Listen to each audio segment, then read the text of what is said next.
All the dignitaries and dear participants, greetings of the day. It is matter of great pleasure for me that today I got chance to introduce about an eminent researcher, Professor E. Belloud. Professor E. Belloud heads the Galatea lab at Ecole, Polytechnique, Fédérale de Lausanne, EPFL in Switzerland. Before joining EPFL in 2015, he was the associate professor at Eindhoven University of Technologies in the Netherlands. And before that, he was a research scientist at Rensselaer Polytechnic Institute in Troy, New York. His research interests are in laser-based methods to tailor material properties, and especially on the use of ultra-fast lasers in the context of material processing. Today, he will be enlightening us by delivering a talk on the topic on the use of femtosecond lasers for tuning material properties. Now I invite Professor E. Belloud to deliver his talk. Professor Belloud. Well, it's a real pleasure to be here, and I really would like to thank the organizer for giving me the opportunity to talk about the research we are doing, and I hope you will find interesting this discussion on how to use femtosecond laser for tuning material properties. So I will share the screen. Well, the topic of today is related to femtosecond laser. So I will start maybe by saying a few words about what is about manufacturing with femtosecond laser. So, but maybe let's just start with something. Okay, there we go. Yeah, when we think laser manufacturing, we often see these pictures, right? It's about removing materials, making parts, basically transforming but removing materials. Okay, now this is fine, of course, you know, all kinds of illustration. This is becoming a very common manufacturing techniques for all kinds of things, not only planar, but three-dimensionals, tubes, or whatever. So it's extremely successful. Now, the one aspect is about now using lasers, this time not for basically removing material, but this time for processing them and transforming them.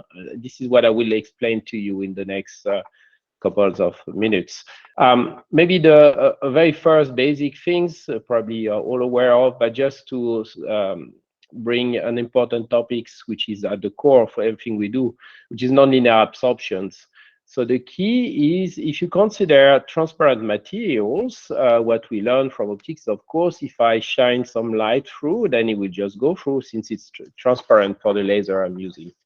Now, assume now you have focused this light. Of course, the density of photons varies across the focal zone.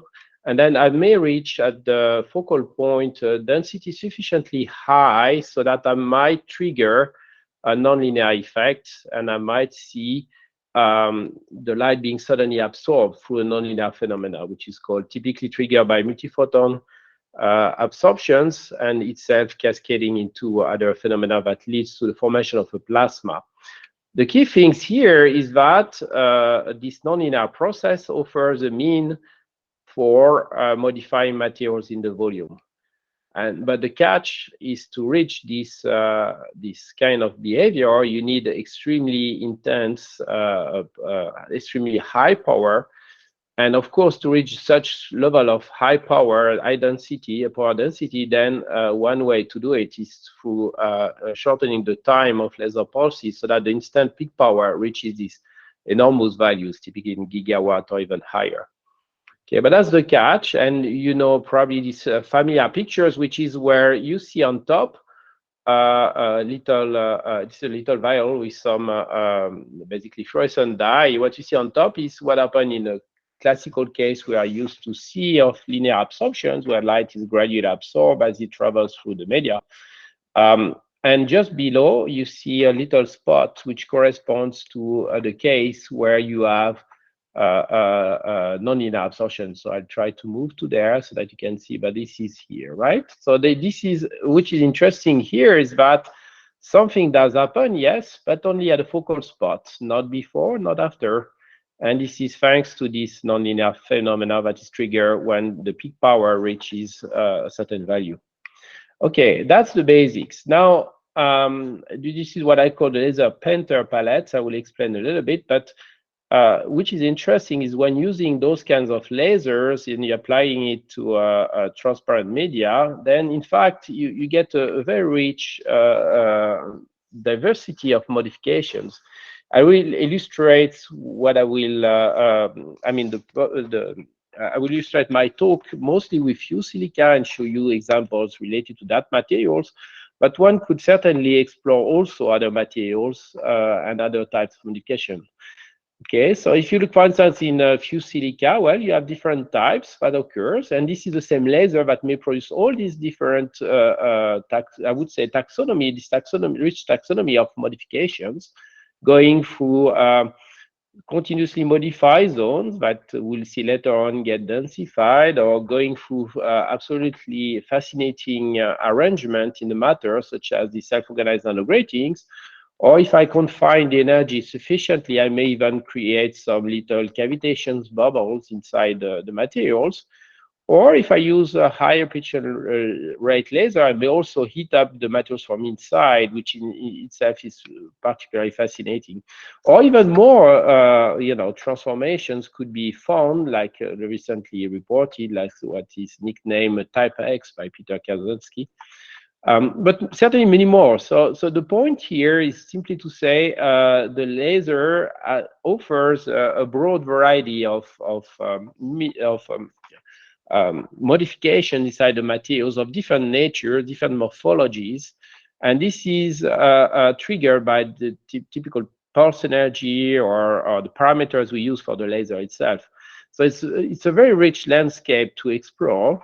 In particular, if now you think about looking at it from the point of view of functional integration. So, okay, now imagine you can locally introduce certain modification in the material. Now the question is, what can I do with it? So just as an example, when we talk about silica, you could say, oh, if I can locally densify, then of course what I can think of doing is making some waveguides and or gratings or all kinds of components where I need an index modulations, for instance. If I make nanogratings, this self-organized structure that occurs within the focal volume, now this is particularly useful if I'm considering doing some micro machining, or if I would like to have some controlled birefringence inside the material, since I have modulation of index that fits within a very tiny volume and with a periodicity comparable to the wavelengths. And furthermore, for instance, if I do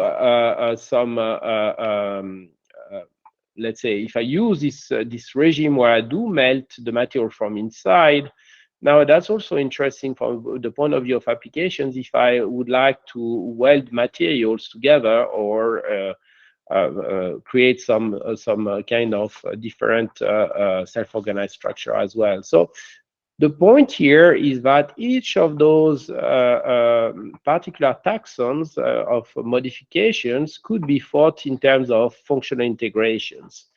So it really offers a rich playground, I would say, for imagining applications based on a single piece of materials that you locally transform.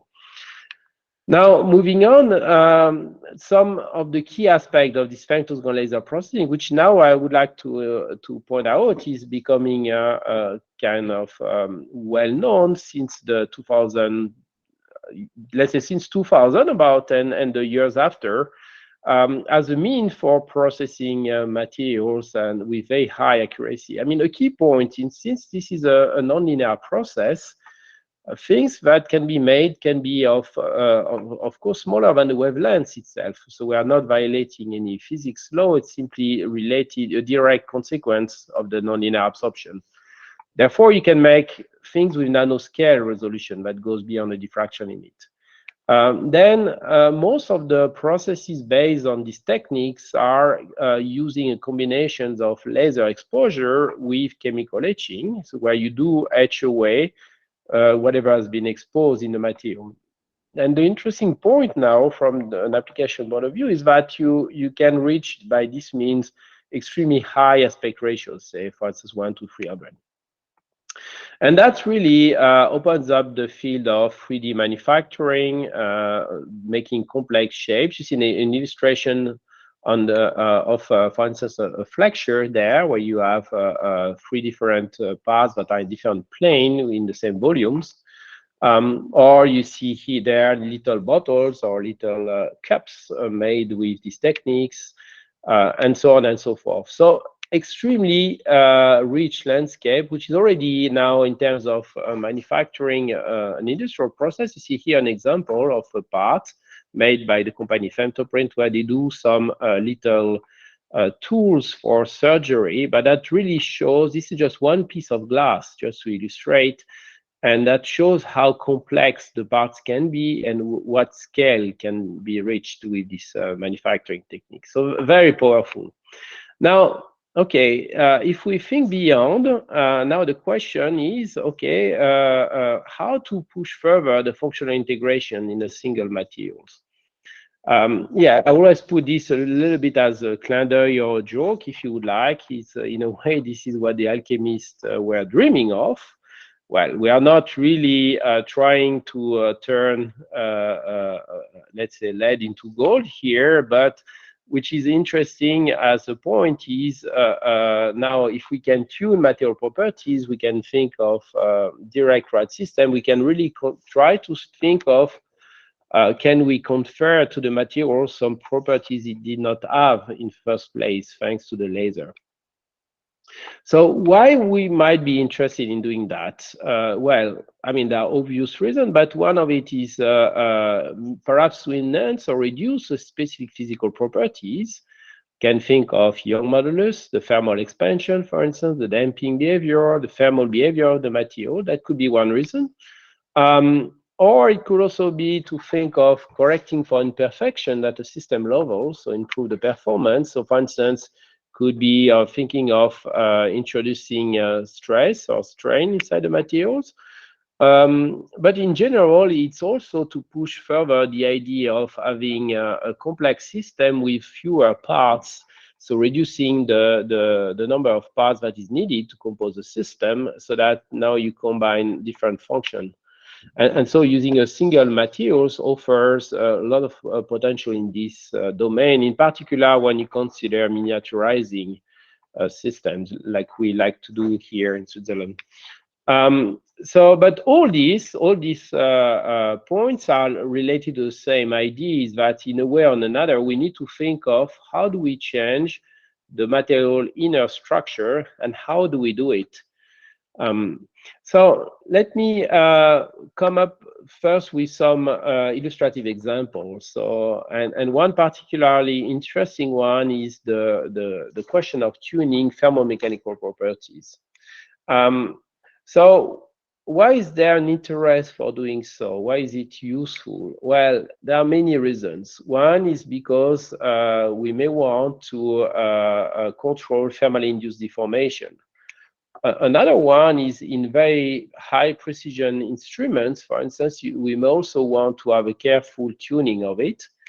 And furthermore, for instance, you could think of also for timepiece reference to think of tuning their resonance or their frequency properties as well.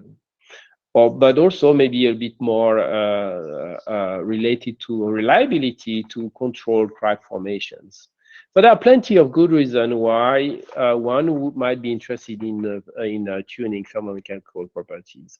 So now if we formulate the problem, what is it? It's basically, if you relate the deformation field in a one-axis domain, it's related to, for instance, variation of temperature, but as well to the stress already inside the material, of course, and how the Young modulus might itself vary with the temperature. So sorry, I don't know why the slides are moving by themselves, so I roll back. So now the question we have is we have a modified zone with the laser that is inside the volume, which will have its own thermal expansion properties, its own Young modulus, And now we try to look at how is it behaving when we consider it combined with its surrounding, which has its own physical properties, its own, for instance, thermal expansion or Young modulus in this particular case. And then now, when the laser interact with the materials, there are different things that can occur. We can introduce stress. We will discuss that a little bit. We can tune the thermal expansion coefficient, these alpha coefficients, but also this what we could call the beta coefficient, which is basically how the Young modulus itself depends on temperature. Maybe let's make a little parenthesis on that. Well, we know that most materials, the majority of materials, when the temperature increases, see their Young modulus going up. That's so going down. Sorry, that's a normal behavior. Now there's an exception to that, which is silica, and to that respect, is quite unique because there are not many materials that can do this, apart germanium oxide as well. But silica is unique to that respect. It's known for a while, you know, from the 60s, but it's a bit counterintuitive. For instance, if you look at how the Young modulus of silica evolved with temperature, it's going up, but not just a little. It's quite significant. And that depends on the elevation of temperature. So it's quite unique behavior. Okay, so just a parenthesis to insist on the fact that silica is also a particular material to consider in this context. Now let's examine a bit more in details what sort of modification could be done, and in this context of thermomechanical tuning. So let's first look at the stress, which is perhaps the easiest to understand. So what we did was to examine carefully how does let's say the material, the modified volume by the laser evolve during the exposure. And one question was how can we quantify that evolutions? And now if you consider cantilevers, so simple cantilevers, very simple system. Now imagine you expose the top part of it with the laser, okay, and you write some lines. Well, if it's the top part, then it will behave a bit as a kind of a bimorph material.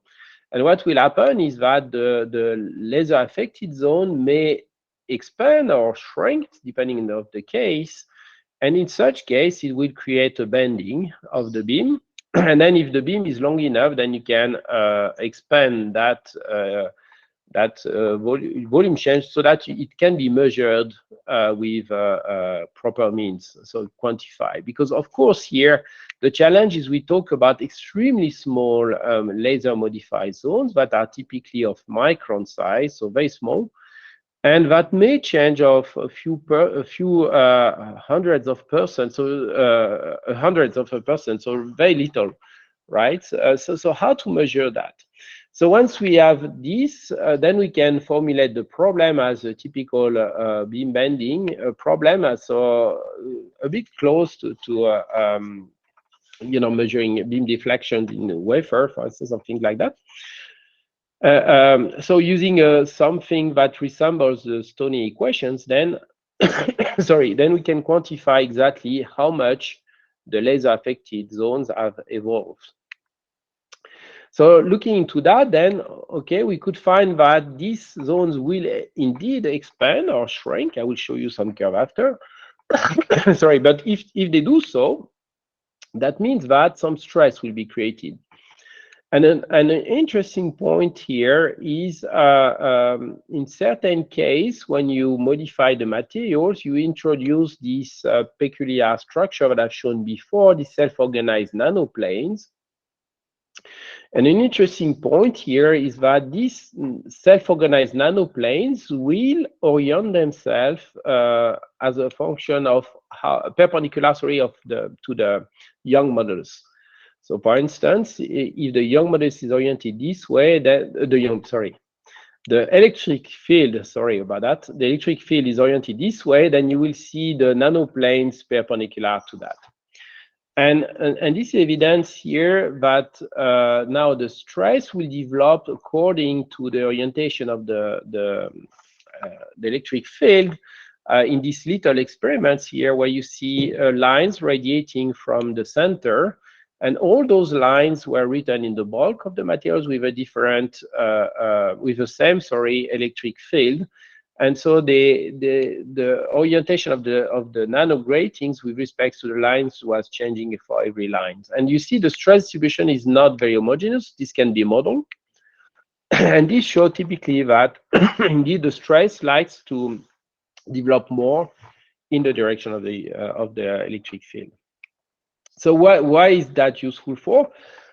Because now we can think of orienting the stress according to the polarization of the laser, and use that as a parameters to tune how the stress will be directed. So it's offer a means to tune which direction we would like it to go. Now, just to put some numbers, there is a fascinating phenomenon, which is that what we observe is the stress may actually change of directions.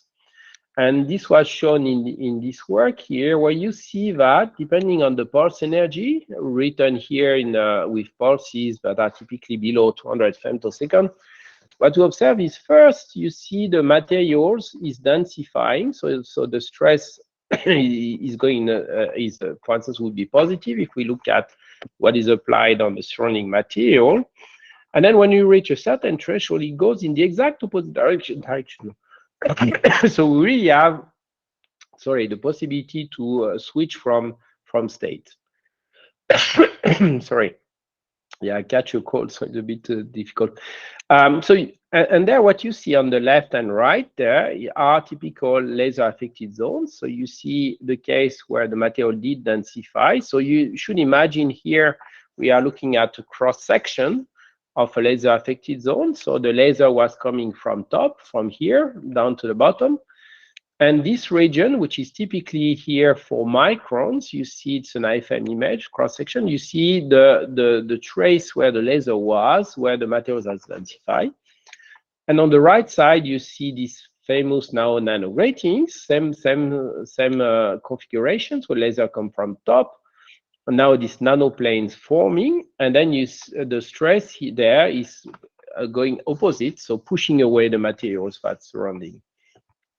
So just an illustration to show that here I can simply tune the stress both in orientations but also in intensity using the laser and by selecting the type of modification I'm interested in. Okay, this was a simple example. Now let's look further.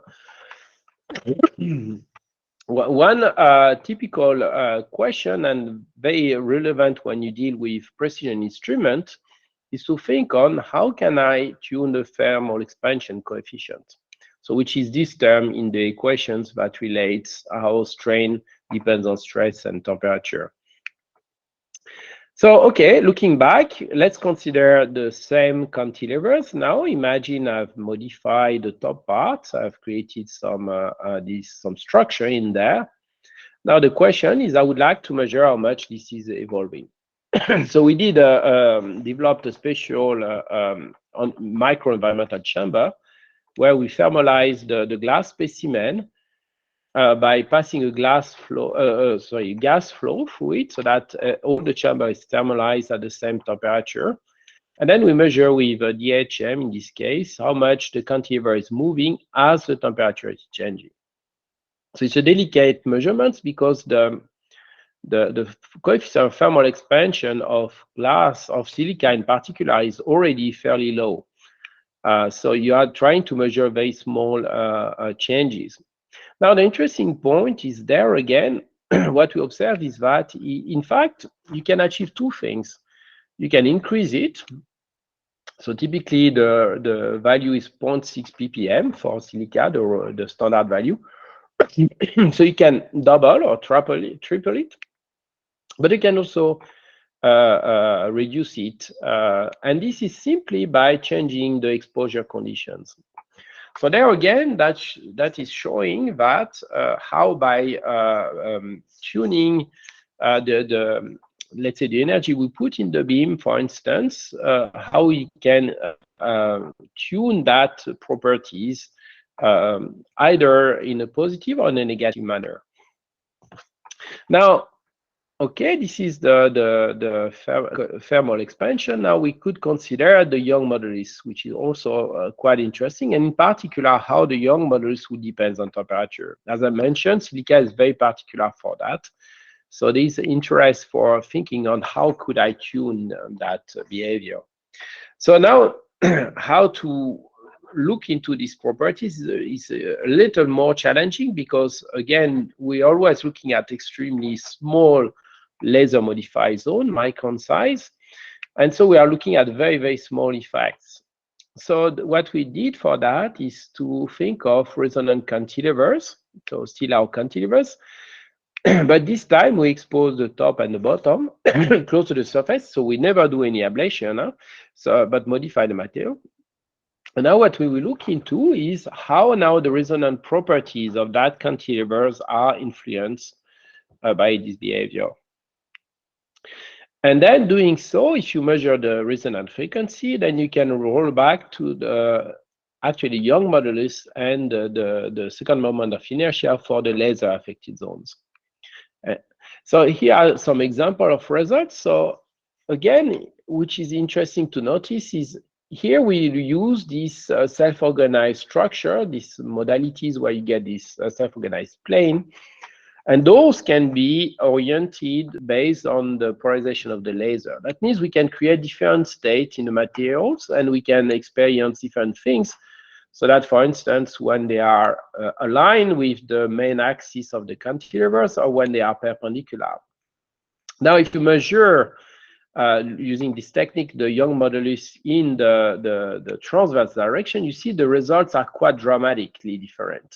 In one case, it goes significantly down. Be careful here, we talk about the Young modulus only in one direction, okay? Or it does not change, almost not, in the other direction. So it's showing a dramatic difference between the two cases. And that's somewhat to be expected if we think of the nanostructure.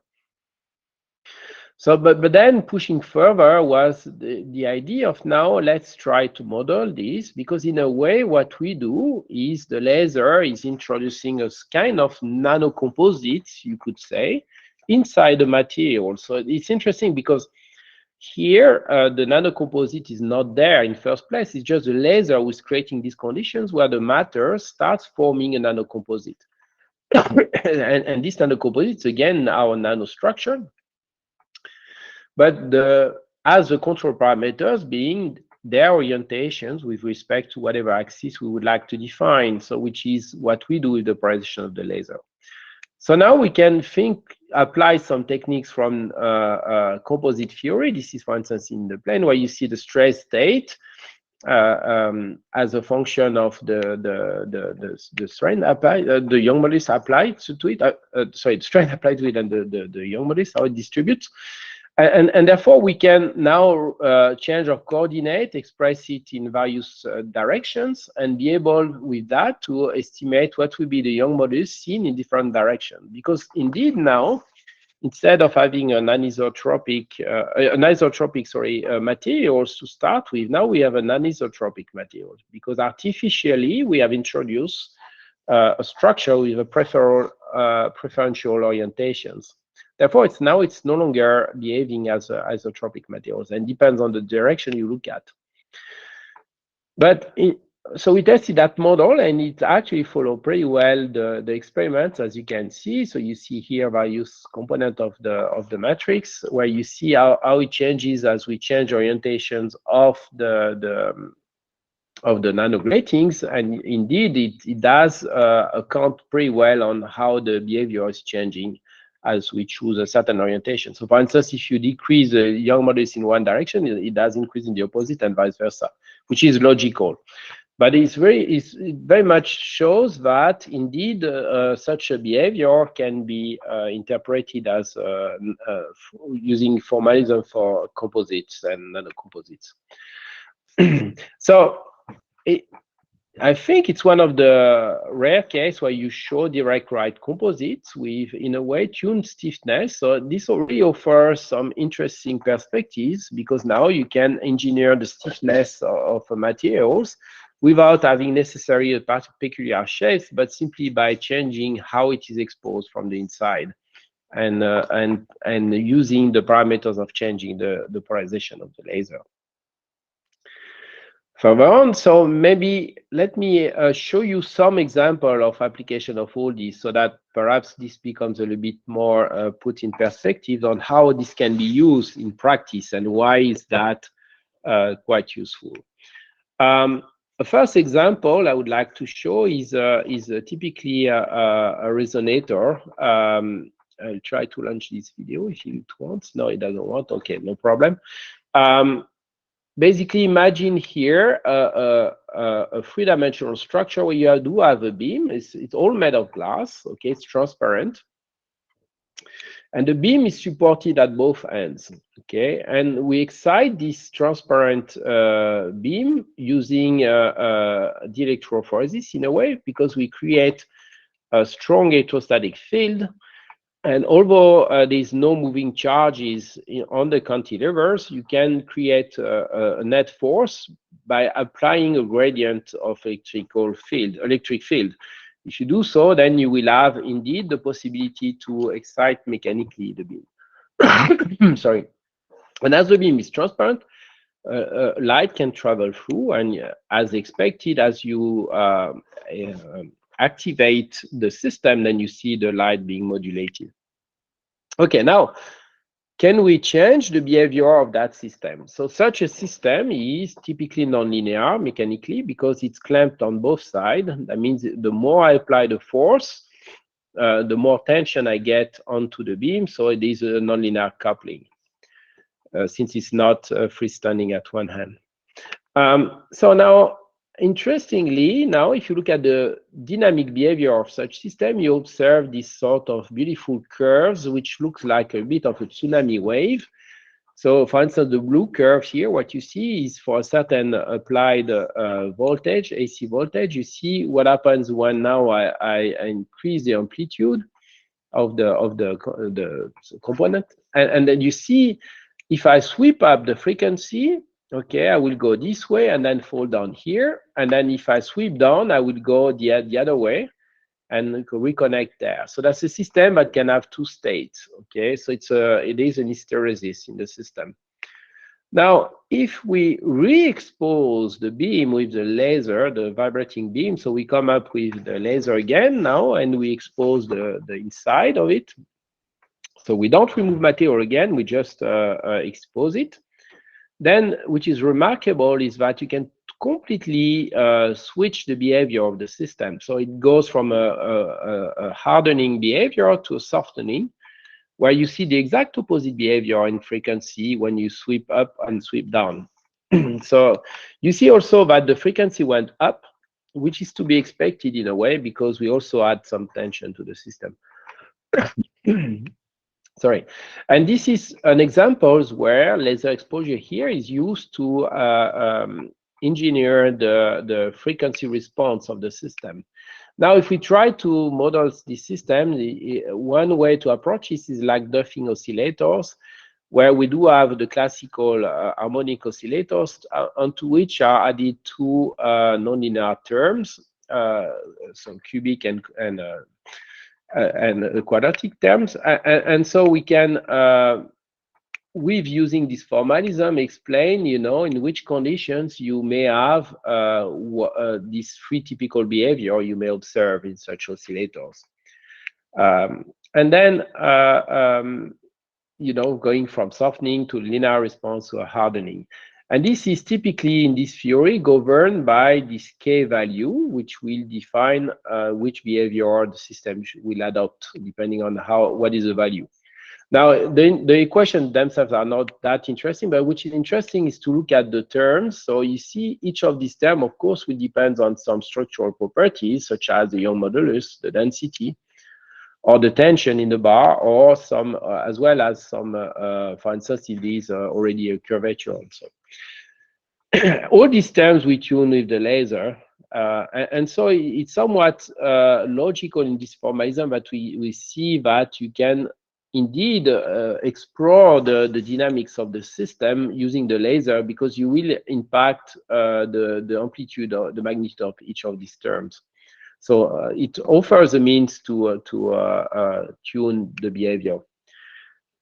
Now, just as an example of how it can be used, this is just an experiment showing a vibrating a monolithic glass sensor. In a way, it's just a piece of glass, nothing else, and then a suspended beam.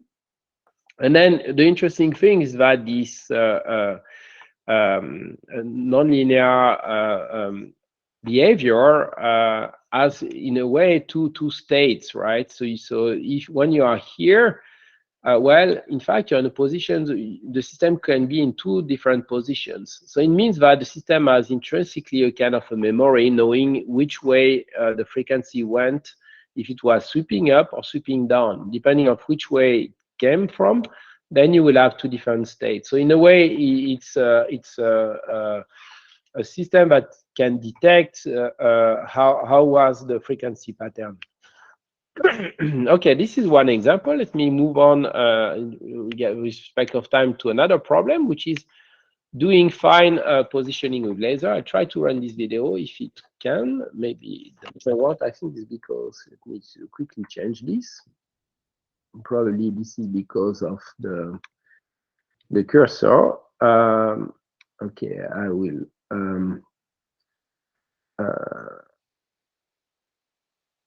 Okay, never mind. Okay, I don't. Oops, sorry. Now I lost my video. So I apologize for that. So I'll come back here.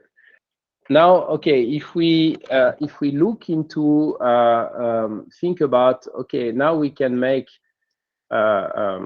complicated structures. I've shown with this process, so you can make any kind of 3D structures.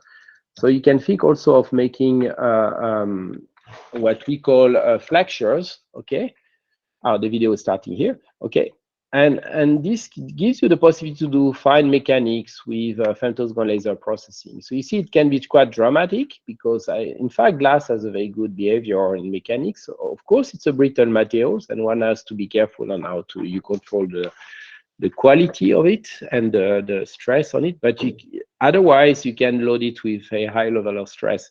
So now the question is the following: if I can combine specific strain and modifications in the materials in terms of which way I go, I can now combine it with flexures and then think of non-contact, one-time high precision adjustment mechanism. So I will show you examples of this.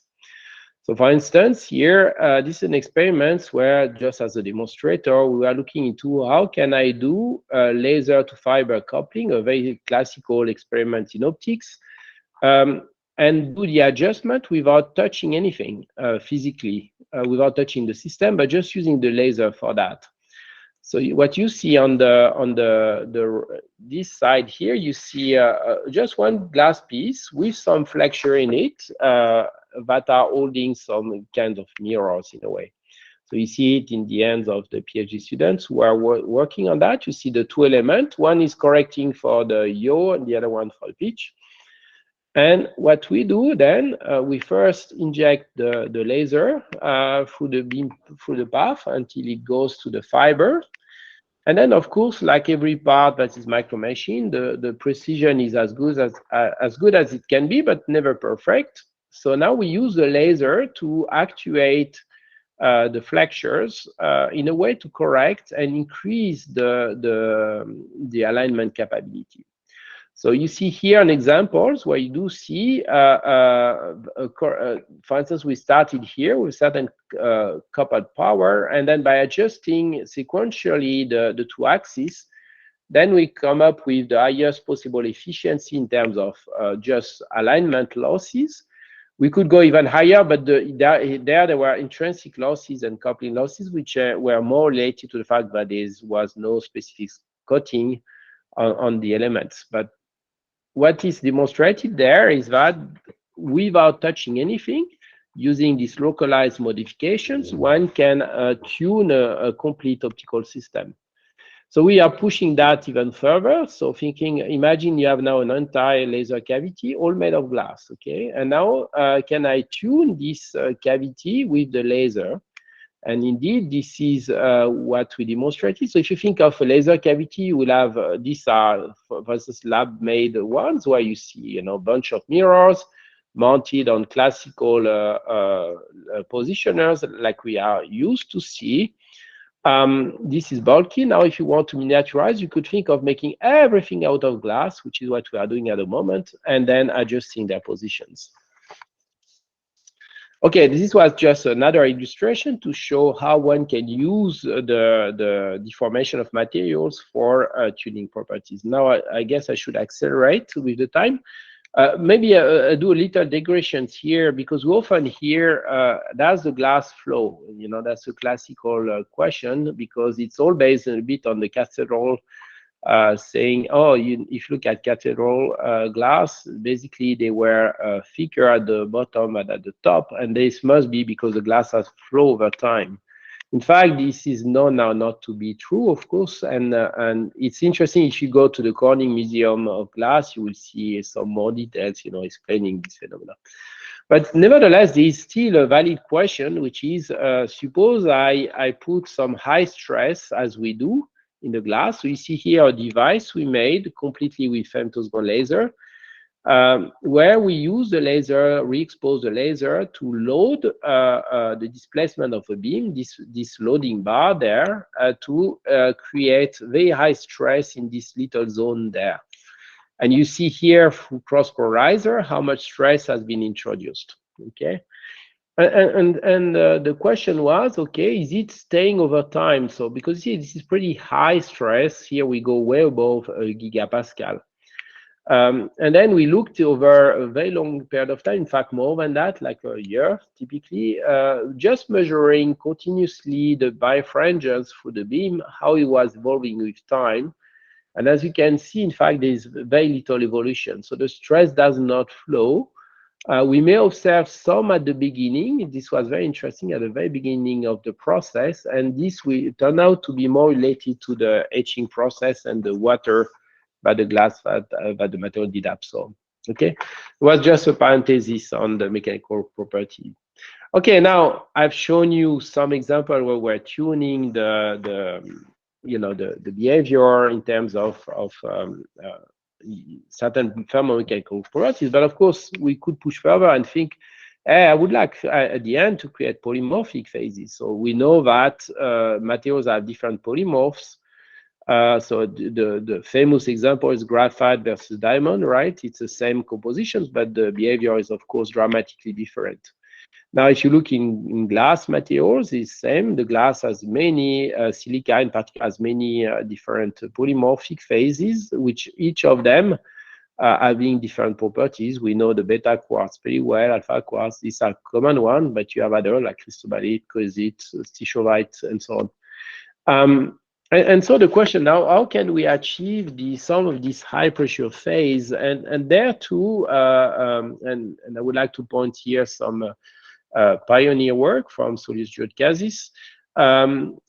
There is interesting opportunities, because since we are able to confine the energy inside the materials, and since we can achieve for instance, cavitation proper conditions, that means you can achieve extremely high pressure inside. And so you are recreating conditions for having extreme pressure inside the materials. And from a material science point of view, that's quite interesting for thinking of creating high pressure phases. And one of the prime is of course, now to analyze this, but here there has been remarkable first results, for instance, from these teams, where they show that you could indeed find some, for instance, phases which does not exist normally, of aluminum phase here, by confining the energy very tightly inside a sapphire block. And there they found a little bit of these traces around. So it offers some perspectives to go forward. Now, if we think of in silica, now the question would be, what can we transform there? So let me just take back here on the Raman of silica, typical signal of Raman, okay, where you have typical signatures that are related to the inner structure of the glass. Now, what we know when we do laser-induced modification is that we do induce some specific changes, such as, for instance, in the D2 peaks, which is related to densifications, as well as also trapping some oxygen inside when we do fire the laser. So a couple of things. But the interesting story is that this can be connected to what we observe in classical mechanical densification. So there's an obvious trace of the impact of the shock pressure during laser exposure. So then one can think, maybe I will skip this one, which is on the nanostructure, but just to focus on this one can think now of trying to use the laser as a tool for creating pressure conditions where we would basically create high pressurized zone, which are separated from the laser exposed zone, in such way that there we could have pressure conditions to study these high pressure phase materials, but without having the complexity of using specific equipment such as diamond anvil. And then here you see a little bit of live images of the acoustic waves emitting from the two spots. And then looking into these first experiments, where you see here the laser affected zone, looking at the cross section. So we look in the transverse plane, laser was coming from top at two places. And then we looked as the first examples into the Raman properties in between the two. And what we observed there was indeed you find that the pressure was sufficiently high in between to induce localized densification in this case. Okay, so not yet crystallization, but permanent densifications using the laser, but outside the laser zone.